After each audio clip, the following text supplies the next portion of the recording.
çok istikrarlı bir şekilde hak ihlalleriyle ilgilenen çok nadir milletvekillerinden birisiniz, halkın vekillerinden birisiniz ama neresinden başlayalım bilmiyorum bu ihlalleri. Dosyamızda da vardı bir konuşan tutsak yakını açık bir şekilde öldürmeden bırakmıyorlar diyordu hasta tutsaklar için. Son zamanlarda da çok sayıda hasta tutsak ne yazık ki hapishanelerde yaşamını yitirdi. Oradan başlayalım. Bu vicdansızlık nasıl açıklanabilir? Üstelik bugün bu kadar şey tartışılırken devasa bir sorun çözülüp demokrasiye doğru gidişatın önü açılmak istenirken hala bu vicdansızlık, hala bu tutum nasıl tanımlanabilir? Teşekkürler. Gerçekten sahneler çok büyük bir yara.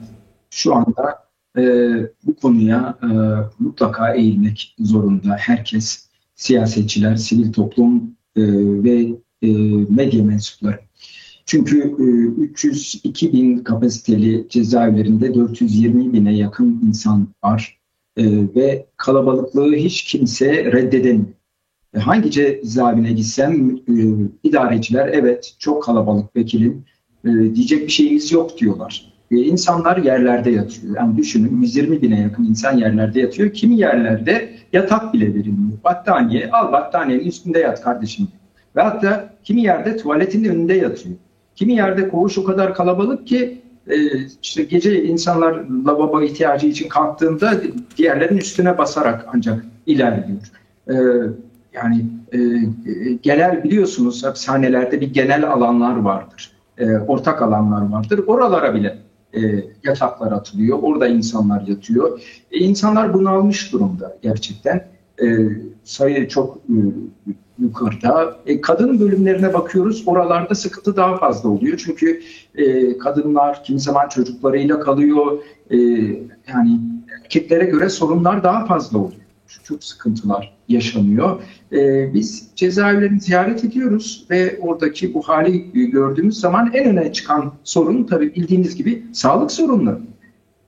Sağlıkla ilgili yani kalabalık, hijyeni kötü, tepe tepe doldurulmuş ortamlarda kimisi eski cezaevi, kimisi belki yeni ama yenilerinde biliyorsunuz yeni yapılan cezaevleri hep yüksek güvenlik. O yüksek güvenlikli cezaevlerinde işte 4x4 işte 15-20 metrekarelik bir hücrede insanlar pencereleri oldukça dar, ufacık bir alanda tek başına yaşıyorlar. Yani 1-1,5 saat havalandırmaya çıkarılan, efendim kapısı bile açılmayan. Yani çünkü bir sistemle kapı açılmadan infaz koruma memuru arkadan konuşuyor. İnsan bile göremeyen, 24 saatte belki işte ancak izin verilirse bir başkasıyla havalandırmaya çıkan ama genellikle tek çıkan ağırlaştırılmış müebbetler var ve bundan dolayı da açlık grevleri var.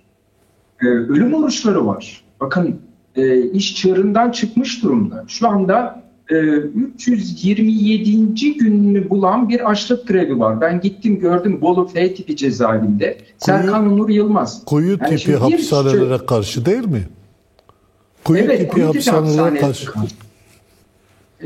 Yani şimdi koyu tipi hapishanelerin kapanması, burada insanların haksız yere bulunması ve protesto etmek için birçok kişi açlık grevlerinde, ölüm oruçlarında yani Bolu F tipindeki Serkan Onur Yılmaz hele ölümün eşiğinde. Ben onu 278. günde gittim ziyaret ettim. Bir deri bir kemik kalmış Fehim Bey. Yani şu anda işte aradan bir 50 gün civarında geçti. Ne haldedir bilemiyorum. Geçen hafta hastaneye kaldırıldı. Yani hapishanelerden Allah korusun bir ölüm haberi gelebilir. Ardından da gelebilir. Çünkü bu şartlara karşı mahpuslar artık dayanamıyor. Bakın ben Kürt mahpuslarla konuşuyorum. Birçok mahpusla işte ayrım yapmıyorum. Herkesle konuşuyorum biliyorsunuz ama Kürt mahpuslar özellikle diyor ki ya Ömer Bey dışarıda bir süreç var. Takip ediyoruz. Evet biz de büyük bir istekle takip ediyoruz. Ama ya içeride bunun tam tersine bir süreç var. Hani şartlar hadi yerinde dursa iyi Ya şartlar kötüleştiriliyor Ömer Bey. Şimdi bakın bunlar basit hadiseler değil. Yani bunların üzerinde durmak lazım. Bu kalabalıklık nereye kadar varacak? Şimdi Haziran ayında Covid indirimi ile ilgili Covid yasası çıkacak dendi. Ondan birçok mahpus faydalanacaktı. Adlisi de siyasisi de faydalanacaktı. Ama son anda bir el durdurdu bunu biliyorsunuz. Ben hapishaneleri ziyaret ediyorum. İnsanlar o kadar inanmışlar ki yani hatta bir Batmanlı kadın mahpus Gebze cezaevinde bana anlattı. Ya dedi arkadaşlarımın arasında devlete en inanmayan mahpus bendim. Ama ben bile inanmıştım. Yani artık bir yasa çıkacak herhalde diye. Ama bir baktık son anda iptal edildi. Yani evlerimizde işte Batman'da annem odamı hazırlamış. Kızım gelecek diye odamı hazırlamış. Bu denli insanlar böyle bir havaya girmişler. Ve son anda efendim Ekim'e kal. Ekim'de nerede hani bu yasa? Ya cezaevleri ağzına kadar dolu. 120 bin fazlalık var. İnsanlar zor durumda. Düşünün yani Diyarbakır'dan yaşlı anne baba Gebze'ye gelemiyor. Edirne'ye gidemiyor. Buca'ya gidemiyor. Ben ziyaret ettiğim hapishanelerde insanlar diyor ki ya 7-8 yıldır anamı babamı göremiyorum. Yani bakın çok sıkıntılı hadiseler yaşanıyor. Sevk edin diyoruz. Bizi sevk edin yani işte ne bileyim ailemizin olduğu yere sevk edin en azından. Evet. Yok bu da yapılmıyor. Şimdi bundan sonra insanlar psikolojik sıkıntılara sokuluyor. Ve intiharlar. Bakın intihar sayıları çok fazla. Ölüm sayıları çok fazla. Ve her geçen sene artıyor. 2024'te 709'du sayı ve bu sene de yine artıyor. Yani hocam ben burada araya girip şunu sorabilir miyim? Çok ciddi hak ihlalleri var. Siz bunları saatlerce anlatabilirsiniz. Çok yakından takip ediyorsunuz.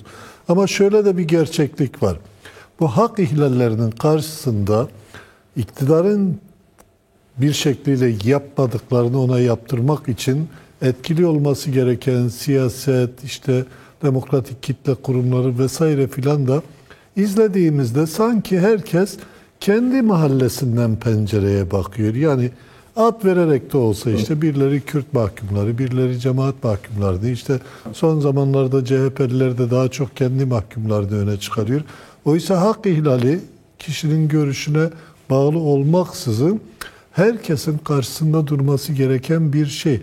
Peki bu konuyla ilgili gerçekten bu ihlalleri ortadan kaldırmaya dönük bir toplumsal ortaklaşma sağlamak, bununla ilgili hep birlikte mücadele vermek mümkün değil mi?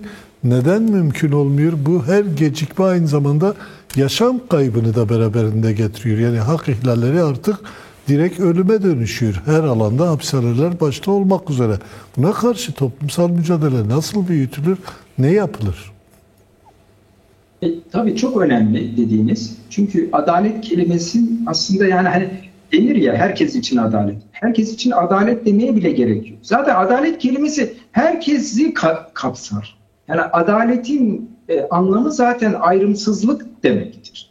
Şimdi ama ülkemizde bu çoğunlukla böyle insanlarımız çifte standartlı anladı. Herkes kendi mahallesini, kendi kimliğine adalet istedi ve sonuçta herkes kendi mahallesinde sınırlı kaldı.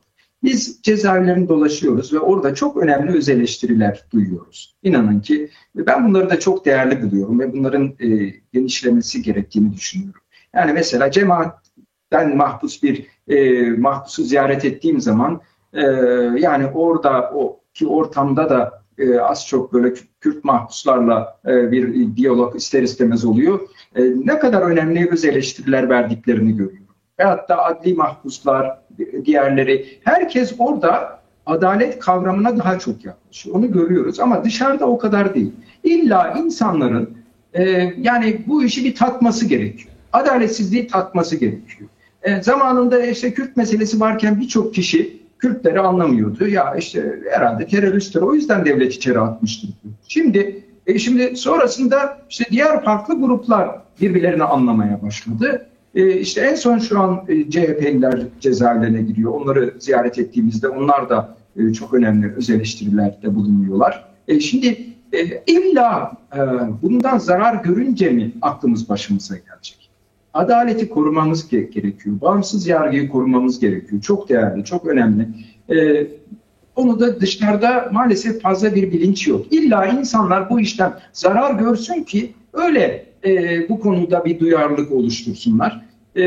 Maalesef böyle. Bunu biz arttırmak için uğraşıyoruz. Yoğun bir uğraş veriyorum. Ben hapishanede bile mahpuslarla görüşürken bu kavramları geliştirmeye çalışıyorum. İnsanlara bu kavramlar açısından bakma konusunda konuşuyorum. Onların anlatımlarını dinliyorum.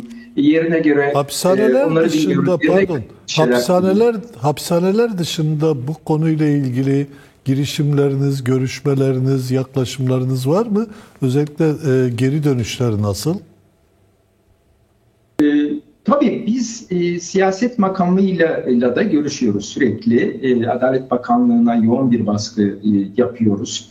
Cezaevlerin durumunu kendilerine bizzat yoğun bir şekilde iletiyorum. Ben cezaevinde hapusları ziyaret ettikten sonra mutlaka idarecilerle görüşürüm bir kere. Yani tek yanlı da olmayız. İdareciyi de dinleriz.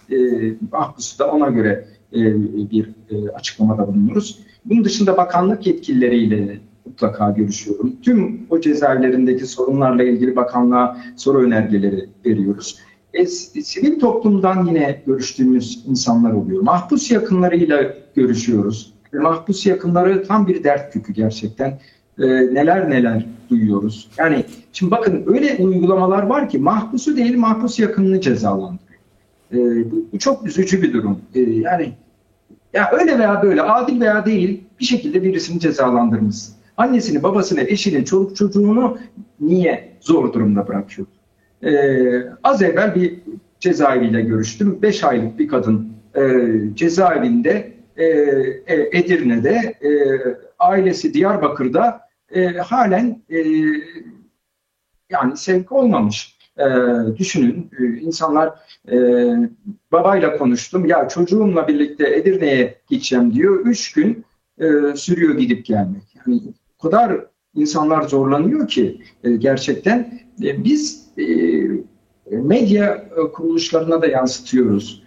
Siyasete de yansıtıyoruz, sivil topluma yansıtıyoruz. Bununla ilgili çalışan sivil toplum kuruluşlarıyla birlikte çalışmaya gayret ediyoruz. Bir şekilde baskı yaparak bu durumu azaltmaya çalışıyoruz. Yoğun bir temas trafiğimiz var ve bir bilinç oluşturmaya çalışıyoruz. Peki. Mahpus yakınlarının da bir bilincinin olması gerekiyor. Ayrımsız bir bakış lazım. Bütün bunların ilacı açıkçası sizin de dediğiniz gibi ayrımsız bir hak mücadelesi verebilmekle alakalı. İşte herkes kendi mahallesine bakarsa, diğerine kör olursa bu işler olmaz. Çünkü çok büyük sıkıntılar yaşanıyor ve insanlar diğer mahalleleri de görmeli ki adaletsizlik öyle bilsin.